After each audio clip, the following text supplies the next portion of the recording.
When I was going to school and they're sitting there going, you're not going to get a good job if you don't get good grades, I was the one sitting there going, you're a liar, shut up. I just knew the teacher was lying. I knew school was bullshit. I knew college was bullshit. I knew university was a lie. I always knew it was a trick and a con. I didn't truly understand things to the level I understand them now. But I had an intrinsic understanding, and I think everybody does. If you're at a gas station and it's 3 a.m. and a Lambo pulls up and a guy gets out of it, you're thinking criminal, drug dealer, gangster. Yeah. You're not thinking, he has a uni degree. Because you're not going to think that. So when you see money, people don't even associate the money they see with university. But then they go, I want to make money, so I go to university. It doesn't make sense. It doesn't make sense at all. So I think everybody knows that the system and the path they lay out for you is not a path that's going to lead to where you want to be. And I didn't know what the other path was, but that intrinsic distrust for the system and that distrust for the things they wanted me to do made me search for other avenues. And then I found them, right? And if you speak to the people who are richest, if you speak to the people you know, this is for everyone at home as well, if you speak to the people you know who have the most money and go up to them and say, hey, what made you rich? None of them say school. Do any of them say school made me rich? I got an A in GCSE. Like, who gives a shit? It's bullshit, right? So it's all indoctrination. So I knew it was indoctrination, and for that reason, I was always searching. If you're searching, you're in the fun. But they teach you things that, the problem is as well, it's difficult because the way that humans work and the way that we've evolved as a species is that we don't really learn lessons unless they're learned the hard way. Yeah. I believe that unless a lesson is taught the hard way, you're not going to learn it. You can have so many near misses and people won't learn their lesson. Bro, you must know a guy who goes out there, nearly crashes his car, doesn't slow his ass down till he wrecks it. Yeah. Like, this is how people are, right?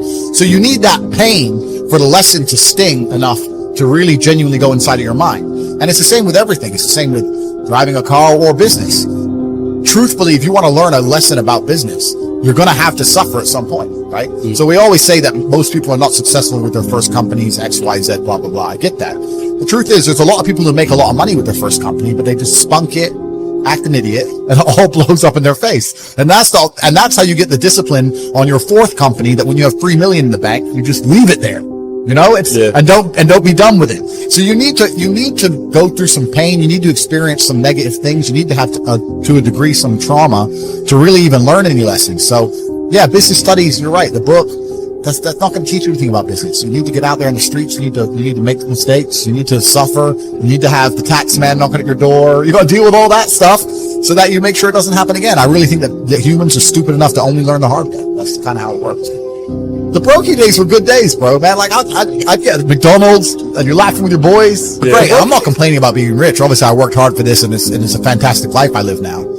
But I think without those brokey days, without those original days to compare it to, without that juxtaposition, then I don't think being rich would be fun at all. I think it's only fun because you can compare it to the days when you weren't rich. That's the only thing that makes it fun. The only thing that makes my $10,000 steak fun is that you can laugh saying how you never had 10 grand in your bank till you were 27 years old. Yeah. Like otherwise it's boring. Otherwise okay, steak. And I think if you're born with too much money, that you'll never truly be happy. I think you need the brokey days. They're the best days. Yeah, because some people are literally brought up rich, born into money, essentially. Yep. You know, if you're born and your dad's got Ferraris, Lamborghinis and stuff like that. Yep. You think that they're not really experiencing true fun, happiness sort of thing, because they don't know the difference. It's not the destination, it's the journey, and humans, we all work in regards to, it's even the way the human body works, right? If you're driving at 200 miles an hour, you don't feel it. You only feel the acceleration getting to 200 miles. Yeah. So if you're born at 200 miles an hour, it doesn't feel fast. It doesn't feel fun. My life feels fun now because of all the acceleration to get here, and I can remember the times when I was stuck by the side of the motorway without a car. Yeah. So I have that juxtaposition. Without that, it's not even interesting. It's not even fun. So the brokey days, anyone who's out here who's broke, good. These will be the happiest days of your life once you made it. Well, and that's the thing about the way I talk and the things I say. Some people find it inspirational, and some people are upset by it, and their ego prevents them from learning from it. Yeah. But it's the kind of people who are really genuinely upset by what I say are the kind of people who can't truly learn anything and become successful in life. Yeah. I obviously know what I'm talking about to some degree, right? So if Mike Tyson walks in here and tells you he's going to teach you how to box and says you can't fight, you're a pussy. If that upsets you, then you can't learn, right? It's Mike Tyson. Just shut up and listen. Yeah. If someone, Richard and me, comes along and says, Andrew, you don't know shit, you're a dumbass and you're a brokey, I'm going to sit there and go, okay, maybe I am a brokey, Elon. Tell me something. right? I'll listen, but if you're going to sit there and go, don't call me names and then I not listen, you're never going to get anywhere, right? You don't become the master unless you're very, very good at being a student.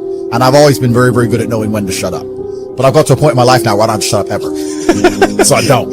How long would you say you were a student for? That's interesting. Yeah, I'm still a student of life, right?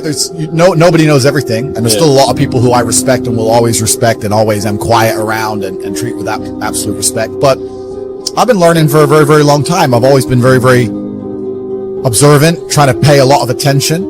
And life really doesn't have to be that complicated. When you see somebody that has something you want, you just got to try and work out how they got it. Yeah. And that's the missing part. Most people see people with things they want and they don't do the second half. They don't try and work out how they got that thing. Oh, my man has a Ferrari. Okay. I wish I had a Ferrari. Okay. They don't sit there and go for an hour. How did he get a Ferrari? It doesn't cross that part is the part they don't want to do, right? They just go, oh, he has a Ferrari. Wish I had a Ferrari. And they go back to TV. Yeah. And that's why they lose.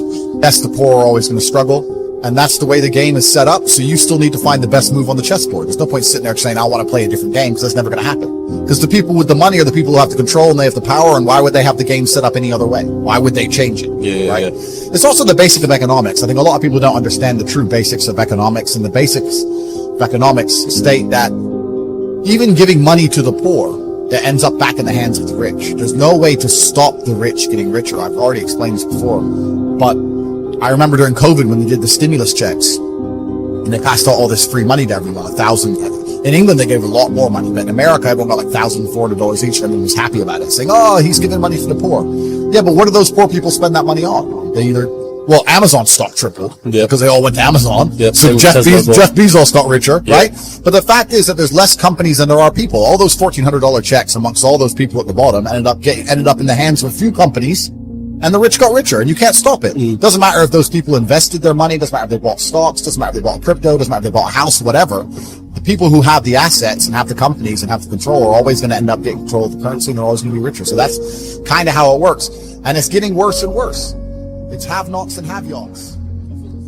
I've got a good question for you. Is the best you can do all you can do? And the answer is no. Strangely enough, if we all fell on the floor right now and did as many push-ups as we possibly could, and let's say for some reason you haven't been into push-ups lately, I can't imagine why, but let's say the best you can do is 5. And you look up at the rest of us and say, hey, 5 is the best I can do. We can tell by the look on your face that's probably true. 5 is the best you can do. Now, is 5 all you can do? The answer is no. If you rest a little, you can do 5 more. Wow. And if you rest a little, you can do 5 more. And if you rest a little, you can do 15 more. How did we get from 5 to 15? It's a miracle.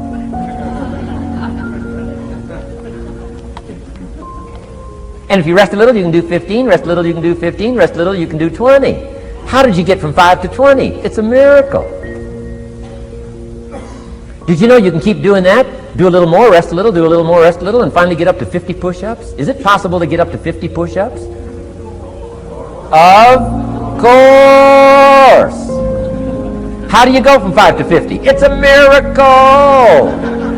How do you get a miracle going? Number 1, do what you can. Don't leave out what you can, from writing a letter to your mother in Florida. Start cleaning it all up. 2, doing the push-ups.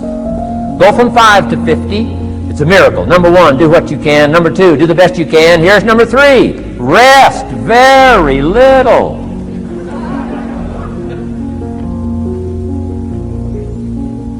Don't rest too long. Why? The weeds take the garden. Kids have got that figured out. You can't rest too long. Here's the clue. Make rest a necessity, not an objective. The objective of life is not to rest. The objective of life is to act. Think of more disciplines. Think of more ways and means in which to use your own wisdom and your own philosophy, and use your own attitude, your own faith, your own courage, your own commitment, your own desires, your own excitement. Invest it in discipline so that it's not wasted. The smallest of discipline. Thereby transform your life. Join the 5%, join the 10%, join the 3%. Guess when I went and got this little book, Richest Man in Babylon? The same day I heard about it. I went and got it. Somebody says, well, Mr. Owen, does that make you different than most other people? And the answer is yes. Somebody says, well, why is that? We don't know. We don't know. What do you know? You don't know. I don't know. None of us knows. Some do and some don't. The numbers don't change. Only the faces change.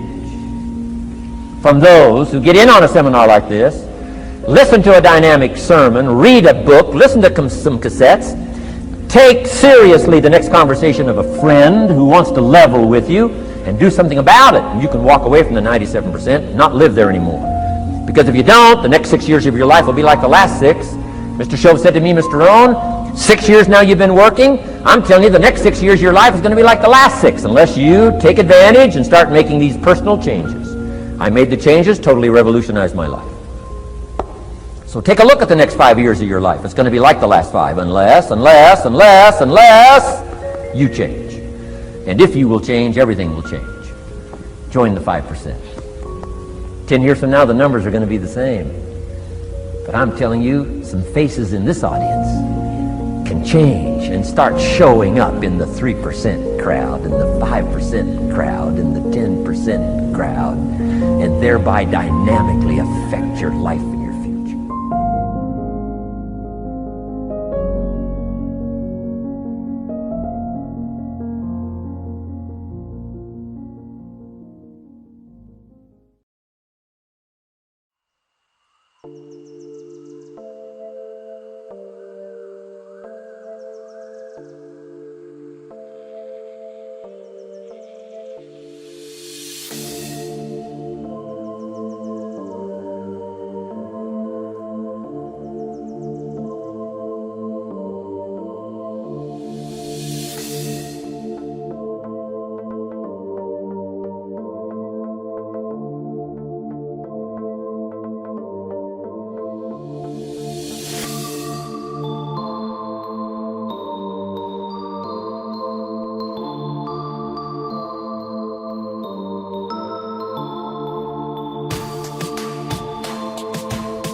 so high I'm hypnotized.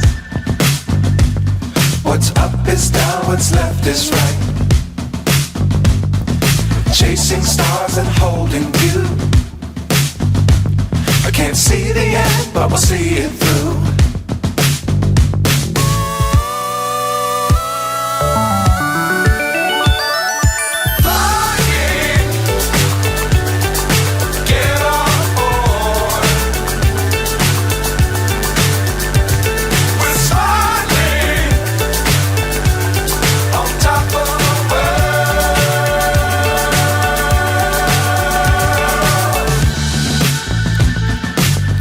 Times don't fly too high.